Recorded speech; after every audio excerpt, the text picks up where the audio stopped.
नुकताच माणगाव पासून 13 किलोमीटर अंतरावरील वावेदिवाडी गावच्या हद्दीतील महामार्गावरील पुलाचा कठडा तोडून कार सुमारे 30 फूट खाली कोसळली। या झालेल्या भीषण अपघातात दोघांचा जागीच मृत्यू झाल्याने गोवा महामार्गावरील अपघात आणि अपघाती मृत्यूंची समस्या पुन्हा एकदा ऐरणीवर आली। मुंबई गोवा राष्ट्रीय महामार्गाच्या चौपदरीकरणाचे काम गेली 15 वर्ष अत्यंत संथ गतीने सुरू आहे। पहिल्याच टप्प्याच्या रुंदीकरणाच्या कामाचे 3-13 वाजलेत। त्यातच इंदापूर ते लाखपाले दरम्यानच्या रुंदीकरणाचे काम ठिकठिकाणी अपूर्ण असल्याने याचा फटका प्रवाशांना बसत आहे। या महामार्गावर सतत अपघात होत आहेत। यामुळे महामार्गाने प्रवास करणाऱ्या प्रवाशांचा जीव दिवसेंदिवस धोक्यात येत असून अनेक निष्पाप प्रवाशांना बळी जात आहे। हा महामार्ग आणखी किती बळी घेणार असा प्रश्न प्रवासी, पर्यटक, नागरिकातून विचारला जात आहे।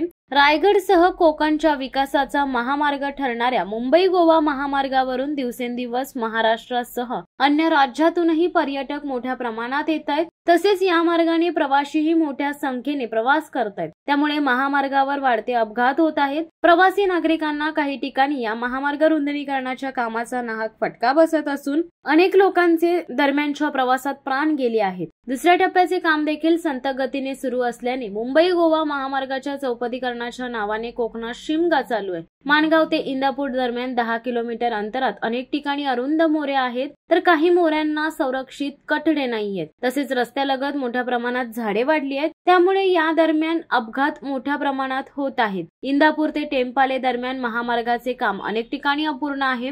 या ठिकाणी पर्यायी मार्गाचा वापर करण्याचे फलक लावले आहेत। त्यामुळेच एकाच मार्गाने जाणारी व येणारी वाहतूक सुरू आहे। हा रस्ता अपघाताला आमंत्रण देत आहे। दरम्यान या मार्गावर अनेक ठिकाणी कुठे मोऱ्यांचे, पुलांचे, तर कुठे रुंदीकरणाचे काम तसेच भराव घालणे यांसह अनेक कामे ठिकठिकाणी अपूर्ण आहेत। त्यामुळे प्रवाशांना, पर्यटकांना या मार्गावरून प्रवास करण्यासाठी तारेवरची कसरत करावी लागत आहे। इंदापूर ते लाखपाले दरम्यान रुंदीकरणाचे काम ठिकठिकाणी सुरू असून ते संथ गतीने केले जात आहे। त्यामुळे या मार्गावर दिवसेंदिवस अपघाताची संख्या वाढत आहे। इंदापूर व माणगाव येथील बायपासचे काम रखडले असून दोनही बाजारपेठेत सातत्याने मोठ्या प्रमाणात वाहतूक कोंडी होत आहे।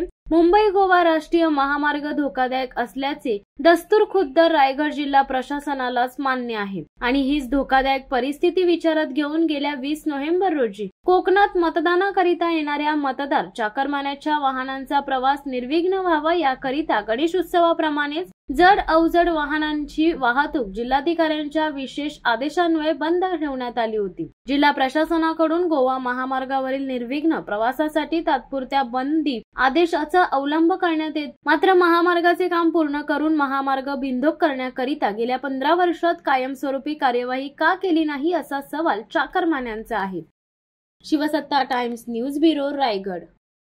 दे धडक बेधडक वृत्त देणाऱ्या आपल्या शिवसत्ता टाइम्स न्यूज चॅनलला लाल बटन दाबून सबस्क्राईब करा आणि बेल आयकॉनला क्लिक करायला विसरू नका।